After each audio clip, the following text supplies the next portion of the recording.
Dit programma wordt mede mogelijk gemaakt door Stichting Jambo en Stichting Nelissen Smit Fonds.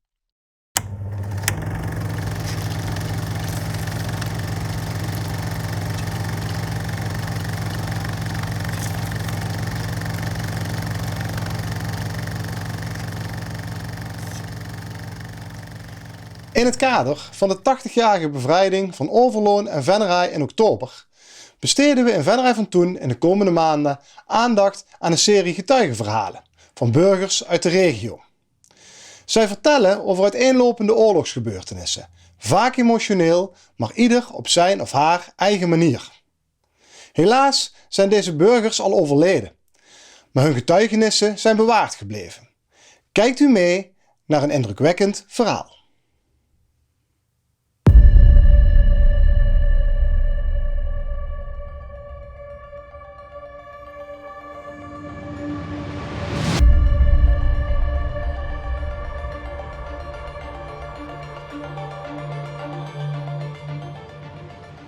Op 30 september vielen in Holtes die bommen. En toen zaten jullie toevallig in die schuur bij die familie. Kunnen je daar iets van vertellen, wat je daarvan metgekregen hebt? Er kwamen vliegtuigen in.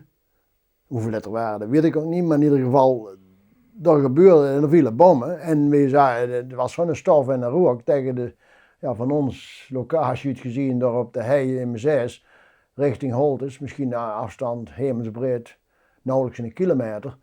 Dat de zon aan het zicht onttrokken werd door de stof en de rook.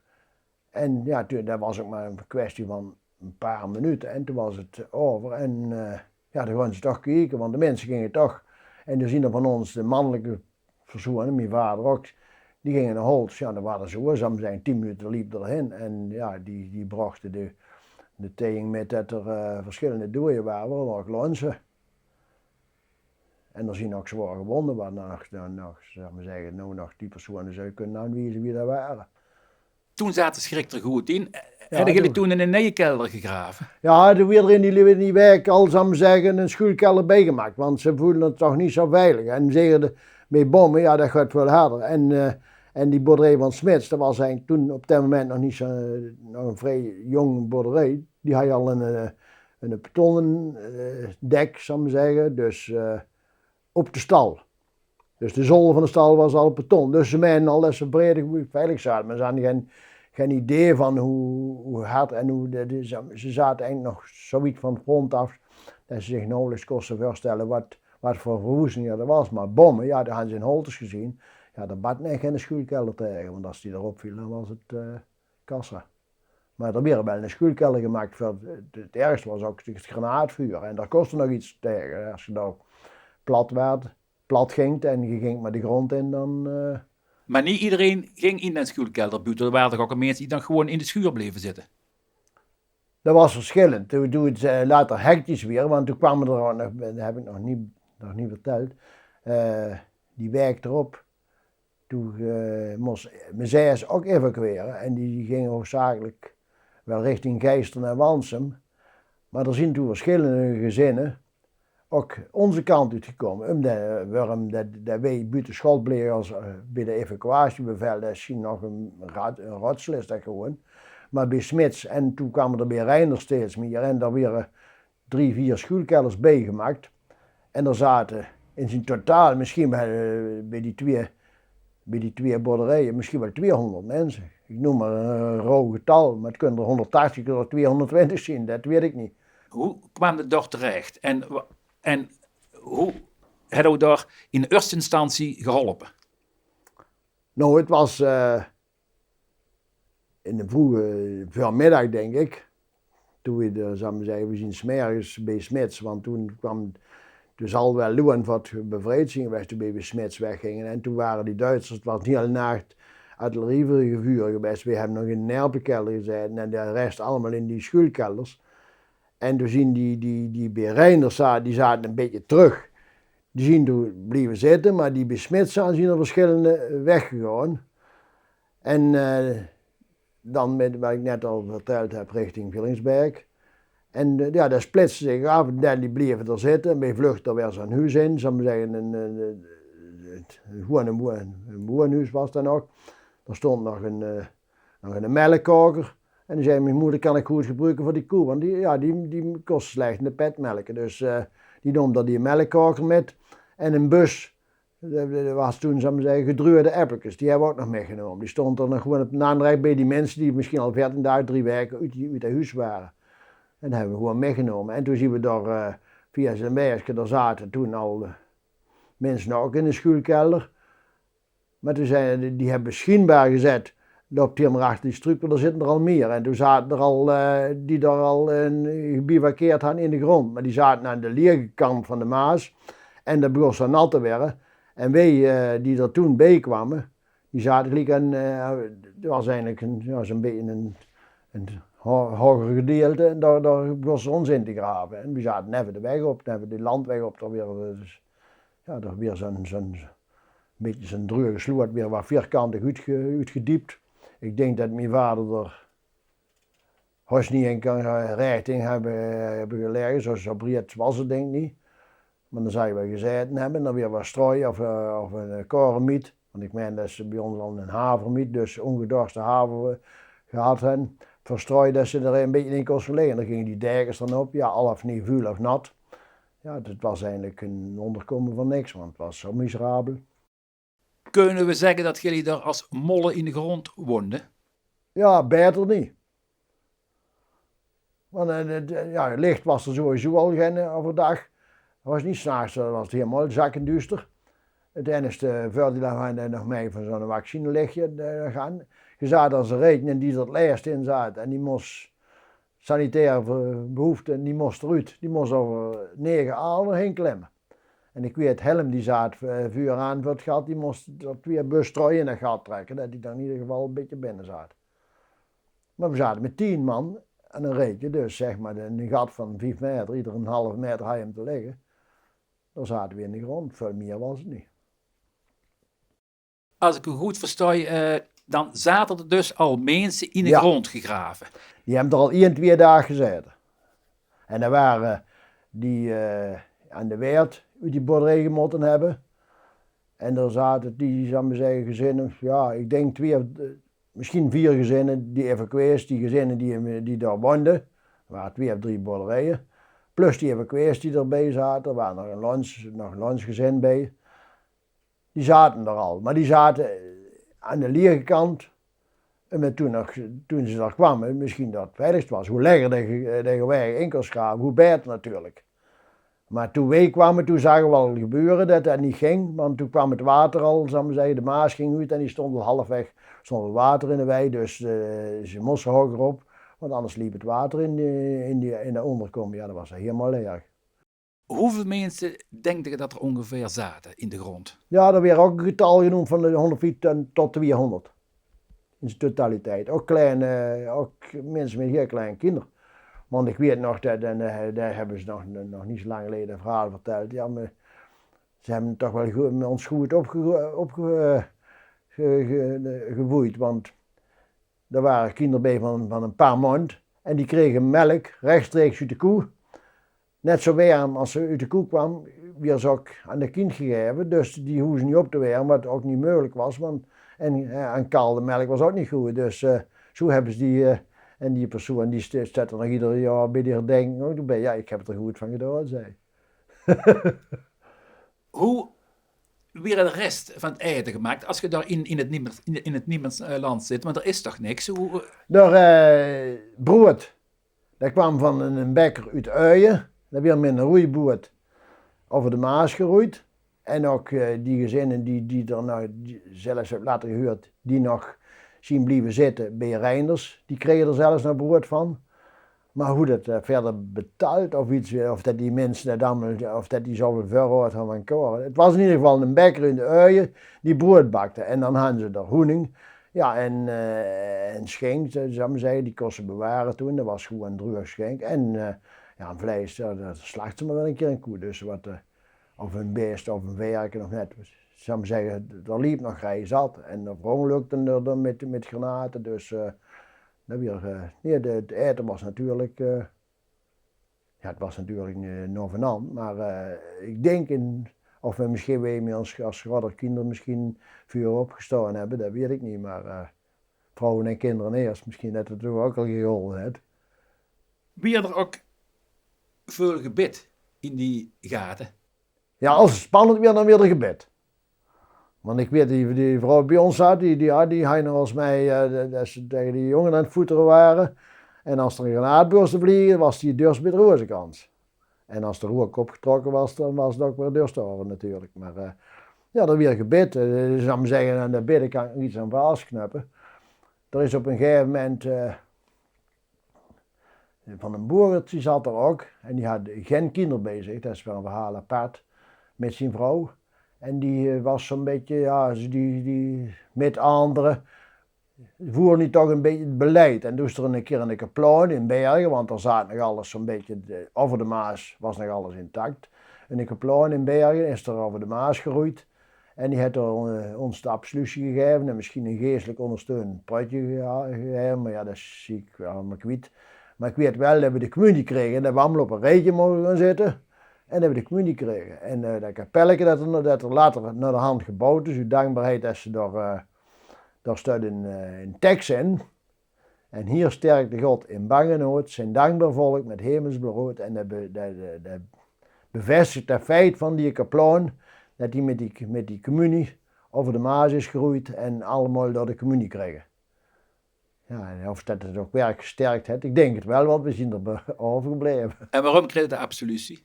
Ja, ik denk dat het toen nog een beetje traditie was, alle zondes in de vergeven. Voor het geval dat je omgeschoten werd. Ik denk dat dat een beetje de traditie van ons gezin was. We zaten er eigenlijk in niemandsland en je gaat niet in de gaten dat je eigenlijk zo gevaarlijk zat. Want als er een keer iets gebeurd was en er was werkelijk echt een gevechtssituatie ontstaan, ja, dan weet je wel weer terecht aan gekomen. Want de Duitsers die zaten nog in dezelfde struikgewas en die huurden weer gewoon heen komen als die boerderijen kwamen en elkaar aflosten. En er zien ook wel een paar wel eens verspreid wat granaten tussen die struikgevallen die waarschijnlijk te weinig kruid hadden om over de Maas te vliegen, die hier een bleer kwamen. Ja. En die Duitsers die schoten van over de Maas terug naar Leeuwen, waar zaten ze toen al. En toen zien we op een gegeven moment er weggemotten. Maar dat denk ik toch wel dat hij op commando ging, want toen zien er die gezinnen die ergens anders zaten als alleen aan de Maas, zien toch ook weggemotten daar. Dus ik denk dat toen toch een algemeen bevel is geweest, nou moeten we hier weg. En toen zien die restant, heb ik later gehoord, van die er nog zaten aan de hei, bij die Reinders, Smits en Reinders, zien toch ook nog weggemotten, richting Wansum. En toen kwamen we in Geisteren. En dat ging allemaal te voet en een heel stoet volk. En toen woonden ze eigenlijk richting Venrooy, want dan bleef het toch korter bij huis. En er stond toen nog zo'n nevelwerper in die bagger, die borst zo'n angstaanjagend geluid. En die borst te schieten. Dus en als je die nevelwerpers die schoten 5-6 kilometer, dus toen zaten ze eigenlijk nog vrij kort bij het front. En toen zien we via Wansum, en toen had mijn zuster die had een ontsteking, die is er nog door een dokter noodvoorziening getroffen. En die zei, ja, je kunt best naar Meerder, dat is lang gelopen. Je kunt nog wel een paar kilometer meer. En Meerder is, zou ik zeggen, nog wel wat meer plaats. Maar ja, Wansum zit was alles vol.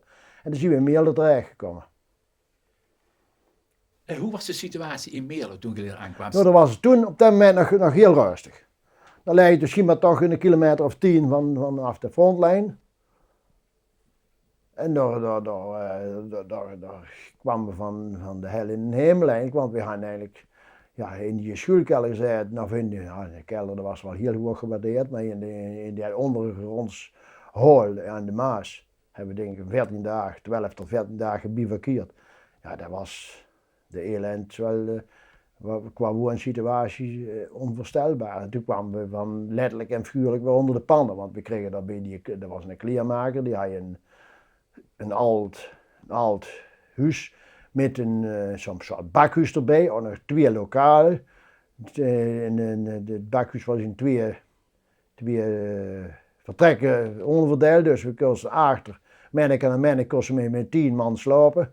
En vuur gaan we in wonen en ja, er stond een kachel in en daar werd hout in gesmeten en daar kon van alles gekocht werden. Dus we gingen, waar woonsituatie, al behoorlijk op voet. En het was in de eerste instantie ja, rustig in Meerlo. Later werd het steeds spannender. Dat er, ja, vooral van in de lucht was nog volgens mij wat te doen. Dat ze daar luchtafweer stond. En dat ze op die vliegtuigen schoten. En dan was het natuurlijk daags. Nou, dan kwamen ze weer in Salvo terug. Waar ergens de geschut stond en dan vielen er weer granaten. Dus we werden ook in de schuilkelder gegraven. En er reed een boggert met appel nog appel in, die hadden ze ja, in de herfst dus appel geoogst en of dat iemand dat gevraagd had of dat ze die zomaar hielden, dus er weer appelmoes gekookt. En die andere vrouw die bij ons zat, die koos nog goed met Duitse soldaten heen en er in die school die er 50 meter naast stond, daar zaten die Duitsers allemaal, daar hadden ze zo'n verblijf. En die vorderden bij de boeren natuurlijk varkens. En of net was ze vangen. En het beest sneden ze eraf. En de kuip en waar veel werken was en de puut, dat kregen wij. En dus wij kregen soep met but van die puut en varkenspuut. En ja, we gaan eigenlijk, het was misschien wel een beetje rogerij, maar we gaan eten zat. En er weer brei van gemaakt. En hoofdkaas, ja, dat waren zo'n beetje het menu. Maar we gaan voldoende eten. En dan hadden we steeds die koe. En dat is nog met een rotsloe die hele traject ook mee gelopen net. Maar ja, die was er toen nog steeds. Eind november zijn jullie voor de zoveelste keer vertrokken uit Meerlo. Ja. Waarom? En dan zien we 's middags vertrokken. Maar we kosten niet die Meulenberg over. Dus toen gingen we richting Tienrooy. En toen was er een Noordbrugske over die Meulenberg. Halverwege Tienrooy. En ik zou de plaats nog precies aan kunnen wijzen, want er stond een apart bouwhuis. En dat staat er nog. Met de 5-6 lagen, een gele steen en de rest was roei. En daar staken we de Meulenberg over. En het brugske was van die kwaliteit. Daar stond iemand bij. En die zei, die kruiwagen moet er wel aflaaien, want als je er zo overheen rijdt, dan zakt het de deur. Dus die bepakking werd eraf gelaaid, de kruiwagen eroverheen en aan de andere kant erop gelaaid. En dat ging door het veld heen, richting Klein Oelderen. En daar zaten de mensen nog in de boerderij. En er zaten op een gegeven moment bij een of andere boerderij in zo'n schop achter, waar wat lekkere landbouwwerktuigen in stonden. Er zaten gehurkt drie soldaten in een andere uniform, en dat waren Engelsen, dus de eerste patrouille. En die lieten ons er kruisig heen lopen. En dat ging richting Kaarselen. En toen kwamen we in Kaarselen bij de kerk. En aan de andere kant, het café waar nou de Chinees zit, de weg op. En daar kwam een kleine verkenningstank aan, zo'n carrier. En op een gegeven moment vielen er granaten. En ik weet niet hoeveel mensen dat toen liepen. En ja, het was natuurlijk een stuk of 5 Duitse granaten vielen daar. Had ook een ander geluid als waar we gewend waren. Niet zo'n fluitend geluid. En we stoven daar de kelder in. Eerst heb ik zo'n droog grijfje gelegen. Droog stonden en toen de kelder in. En toen we eruit kwamen, na een paar, ja, je weet niet hoe lang dat zoiets geduurd heeft. Misschien maar een half uur, misschien kort, misschien iets langer. Want ze moesten er toch weg, want ze zaten in de frontlijn. Er stond nog een mens die toch een beetje de situatie inschatte zoals ze was. Weg hier, want ze zit in de frontlijn. En toen kwamen we buiten en er was hier een stoet Engelse voertuigen die van Venray afkwamen. En er liepen 2 gesneuvelde mensen op de weg nog. En dan werden we zo'n beetje, ja, ik als kwajong naar hen geleid. En ja, ik weet er anders verder niks van, als dat het inwoners van Willingsbeek waren die ook bij ons toet waren. En toen ging dat, zal maar zeggen, die lange weg van Kaarselen via Leune naar Venray. En daar hebben we onderweg nog een keer wat we kregen van die Engelsen nog. Er stond eerst zo'n keukenwagen met zo'n biscuit, zo'n vierkantige bus en droog mapjes met tier. En dat was het zo'n beetje. En een appel die in de baggerlei. En dan moesten we het weer doen. En toen woonden we van Venray, dan zie ik voor het kort bij Loen. Mijn vader ging ook naar Loen gekeken, maar ja, in Venray was ook weer een spookstad. Dus bij de lyceum er tegenover, Paterskerk, daar werden we naar binnen geloodst. En daar moesten we een stoel blijven. En ja, toen was de loop het lopen afgelopen. En toen zien we onder leiding van de OD, daar waren jongens of mensen die van de Hollanders die zo'n beetje de tussenpersonen vormden tussen de bevolking en de Engelsen. En toen zien we via die grote straat waar die in de chaos was, waar amper dukkers lopen, laat staan rijden, zien we via de Hofstraat naar Sint-Anna. En daar hebben ze ons op legerwagens geladen. En dan ging het richting de Meijerij. Maar hoe? In Deurne, er was een of ander kamp, dat was vroeger van de arbeidsdienst geweest. En daar werden we opgevangen, dus uit die auto's. En dan daar kregen we nog zo'n soort soep, dat weet ik nog wel. Uit zo'n metalen beker. En daar dreef wat blad bovenop, zo'n soort vermicel. En dan was het zo'n beetje wat we mee moesten doen. En dan misschien wel zo'n biscuitmapje. En dan werden we ook geregistreerd, meen ik. En dan werden we gelijk gepoft. Want die zaten onder de luus en al wat je maar kon denken. Ja, mee. Dus zou ik zeggen, daar werden we zou zeggen, ontsmet, ontluist. Zover mogelijk. En het was hier een rookstof van een DTT. Want ze staken er vuur die dingen naar achter en naar de mouwen en naar de boksenpiepen. En dan weer een keer zo'n soort poffer. En toen zien we daar, toen weer op die trucks. En toen ging het verder richting, en toen huurden we de naam Heersen vallen. Maar mijn vader meende dat die Heers huurde bij ons, maar we zaten Heersen bij Eindhoven. En dat was in ieder geval zo'n ontvangstcomité. Ik weet dat het was in de avond en daar waren ze toch wel voorbereid op zou ik zeggen, dergelijke vluchtelingenstoet als het toe was. Want ik kreeg nog zo'n soort hemd van een of ander, dat was hemd en box aan hen. Ondergoed, want we waren natuurlijk, dat ondergoed aan dat kost net zo goed wegsmieten, want dat hadden 6 weken aangehad, zaten vol luis en rotzooi en het was misschien wel zo rot. Maar ik had niks anders. En ik kreeg daar zo'n soort, het was eigenlijk een lap met gaten erin waar de arm daar kost en de been. En het was een soort, overal met piepen en mouwen afgesneden. Maar dan zo'n soort zo'n gebroken wit stof. En dat een beetje bij mee pies, dat kreeg ik met. Waar kwam dat toen terecht in Hezen? En toen zien we onder leiding van zoiets, dat is een baby, het was een manspersoon ging met ons met. Het was niet wit, want het was helemaal in het centrum, want we waren er vrij. En die had een hoed op en een beige regenjas aan. En toen kwam we terecht bij 2 welgestelde dames, toch dat waren. Want die hadden al Gries gehoord, dus in mijn ogen was het een oudere dame, maar ze zal misschien nog niet zo oud zijn geweest. En die vrijgezel die bij ons was en mijn oom, die weer in een huis weer ingekwartierd.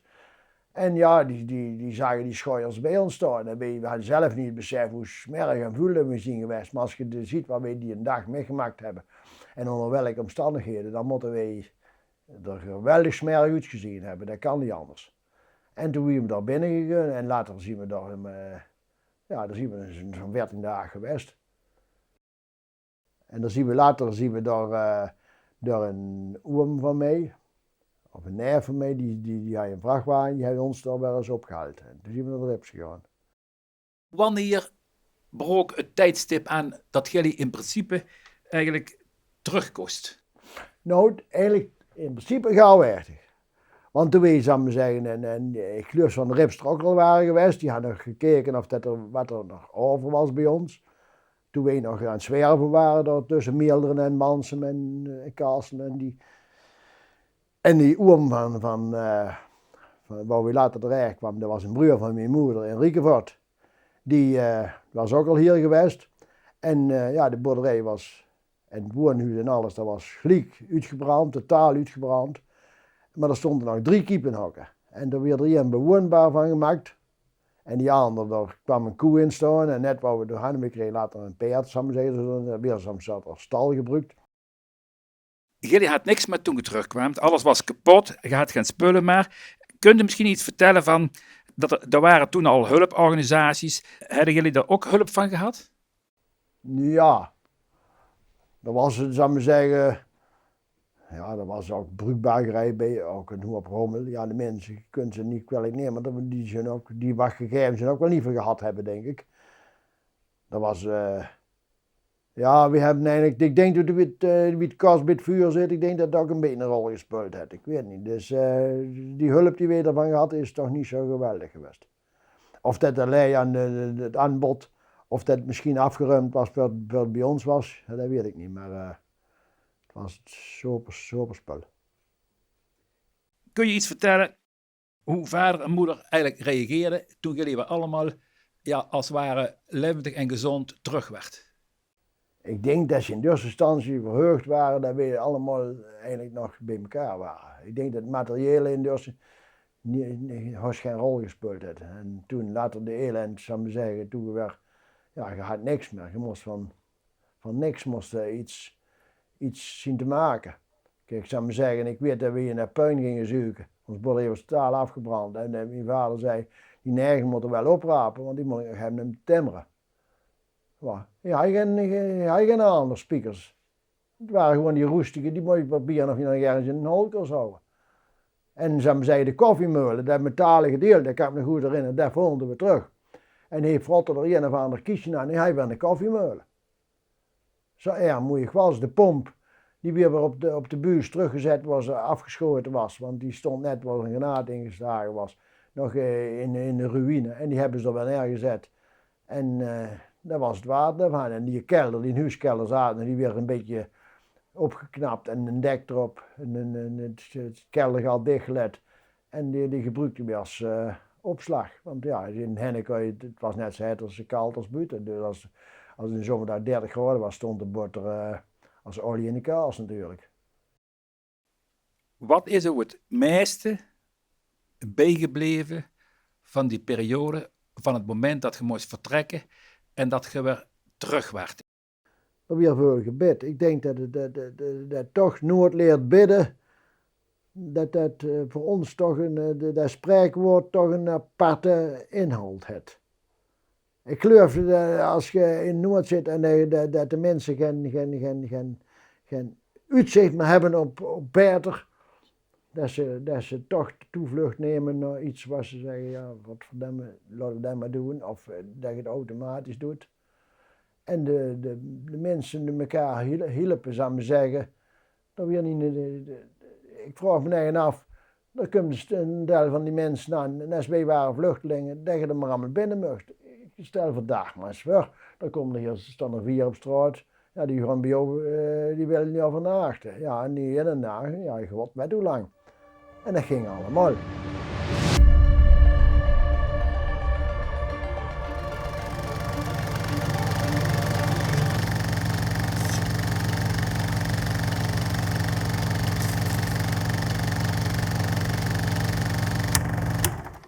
Dit programma wordt mede mogelijk gemaakt door Stichting Jambo en Stichting Nelissen Smit Fonds.